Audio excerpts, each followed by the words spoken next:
You could really implement this model with any business where there's buy side. When I say buy side, there's advertisers that are looking to buy leads. So if you have the ability to generate a lead, whatever the vertical is, someone's raising their hand that they're interested, they have intent, and then you can then qualify that lead in some way to then dump them off to that back end buyer. They're acquiring a customer. You have a business, like a massive business. Now, each vertical is very different. Like what we were just looking at from that last conversation, he's talking about agents and companies that are very familiar with all the things that of working leads outbound. I guarantee they have dialers that are just like, they need to feed that system with leads to dial out, right? Versus I know some of you guys, when I did the plumber example, the back end buyer for a plumber lead gen vertical versus the back end buyer for an ACA health insurance lead is extremely different. Plumbers likely are working on their own or have a few people. You're going to send them that lead. They may work that lead in 2 days or 5 days, which, news alert, the quicker you tap into that lead, the faster and better response you're going to get. The longer you wait, the quality of that lead just diminishes. So the idea is you want to get there as fast as possible, right? You can certainly do it in real estate, but again, real estate, is it for, you said, a real estate investor? So you're finding properties. How are you generating the leads? Well, if you're selling them the lead, you don't need to wait around for them closing it. They should pay you when you deliver the information to them. Once you get that system down and you have the process, right? It could be amazing and you don't even need to be there and you'll be making money. People have a hard time grasping that, but if you can help a company acquire a new customer or grow their business, that's why in this recession that we're supposedly in, companies like ours are not struggling at all. Because the minute that one of the businesses drop, you can just move to the next one. Ultimately go and find a back end buyer and go out and do the same process. Figure out a way to go and generate a lead, right? Depending on if it's a high quality lead versus a low quality lead. Are you sending it directly to the buyer on that front end lead gen, or are you qualifying it? So the answer is you need to understand what the deal is worth to the back end buyer first. And then you need to understand what their conversion rate is. And then you work in reverse. You reverse engineer the entire process, every step. What I call it is an allowable. If I was the back end buyer, I was running the media for a student loan lead generation company before I started my company back in 2006 and 7, right?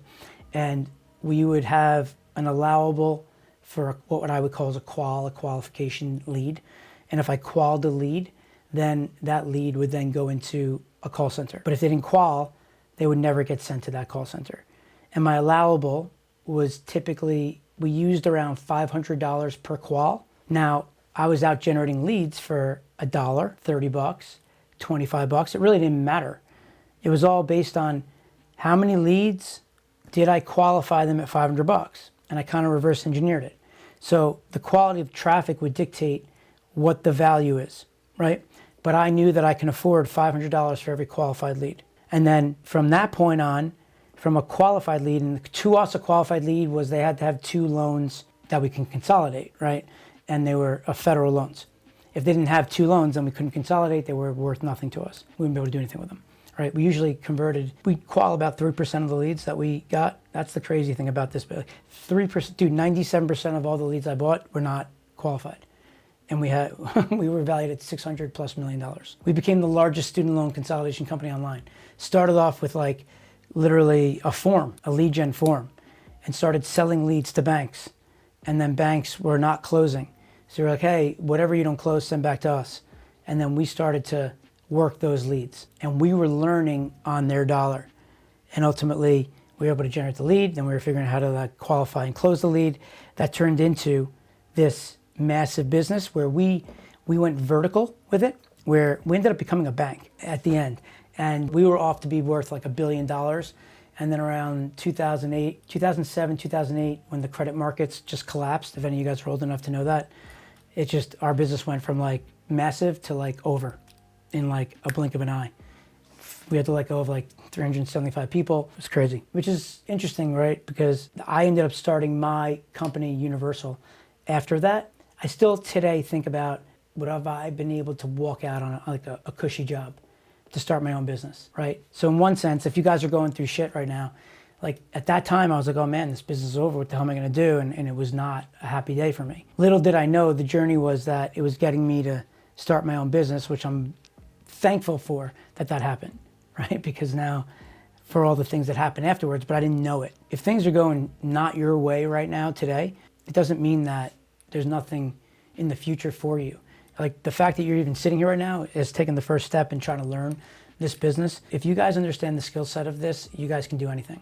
How vertical you want to go is up to you, right? But like lead gen is a business that everybody needs. In my mastermind, everybody needs traffic. Everybody needs leads. You know, how you go about doing it, if you can qualify leads, you can buy cheap leads and qualify them on the calls. Or you can go and buy traffic off of Google, which is some of the highest quality traffic on the internet. The way that you would do it, just to answer your question, is you need to know what the value of a sale is to your buyer. And then you need to then back it out to how many leads do I send them? And then what's the conversion rate of them getting what they deem as a sale? But let's say they bought a home and then they flip it and they make 10 grand. How many leads did you send to them to turn that into the 10 grand? And then at that point, you'd back it out and keep going. You'd look at what does it cost you on a qualified lead? What does it cost you on the first lead? What does it cost you on a click? What does it cost you on an impression? If you know your numbers, then you can kind of like figure out all different ways to go out and buy traffic and control media.